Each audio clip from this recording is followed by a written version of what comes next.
మెదక్ జిల్లా మాసాయిపేట మండల కేంద్రంలో చలివేంద్రాన్ని కాంగ్రెస్ నర్సాపూర్ నియోజకవర్గ ఇన్ఛార్జ్ ఆవుల రాజిరెడ్డి ప్రారంభించారు. నర్సాపూర్ కాంగ్రెస్ నియోజకవర్గ ఇన్ఛార్జ్ ఆవుల రాజిరెడ్డి మాట్లాడుతూ ప్రజలకు సేవ చేయాలనే తపనతో డాక్టర్ శ్రీనివాస్ రెడ్డి ప్రతి సంవత్సరం కూడా చలివేంద్రాన్ని ప్రారంభిస్తారని తెలిపారు. ఈ కార్యక్రమంలో ఎంపీటీసీ కాంగ్రెస్ గ్రామ మండల నాయకులు కార్యకర్తలు పాల్గొన్నారు. ఏ విధంగా అయితే ఎండాకాలంలో మరి దాహార్తిని తీర్చే కార్యక్రమం ప్రతి సంవత్సరం ఏ విధంగా చేపడతాడో అదేవిధంగా శ్రీనివాస్ రెడ్డి గారు ఇక అందరూ కూడా డాక్టర్ సీనన్ అంటారు.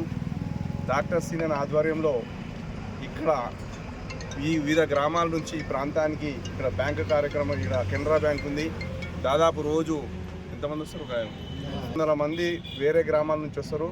మరి ఈ గ్రామము ఈ వేరే గ్రామాల నుంచి కూడా ఈ ఎండాకాలంలో వాళ్ళకి దాహార్తి తీర్చేందుకు ప్రతి సంవత్సరం చలివేంద్రం పెడతారు. ఈ సంవత్సరం కూడా పెట్టడం జరిగింది. దానికి నన్ను మరి జిల్లా కాంగ్రెస్ అధ్యక్షుడు మరి ఆంజనేయులు గౌడ్ గారిని పిలిచి ఈ కార్యక్రమాన్ని మా చేత మీద చేయించినందుకు ఆయనకు ప్రత్యేకంగా ధన్యవాదాలు తెలుపుతూ, ఆయన సేవలు ఈ ప్రాంతం ఎప్పుడు మర్చిపోదు. కాబట్టి ఆయన నిరంతరం ప్రజల్లో ఉంటున్నాడు, ప్రజలలో సేవ చేస్తూ ప్రజల మన్ననలు పొందుతున్నాడు. ఆయనకు భగవంతుడు కూడా మంచి ఆరోగ్యాన్ని, మంచి అష్టైశ్వర్యాలని, మానసిక ప్రశాంతత ఇవ్వాలని మనస్ఫూర్తిగా కోరుకుంటున్నాను. మరియు అంతేకాకుండా ఆయన దినదినంగా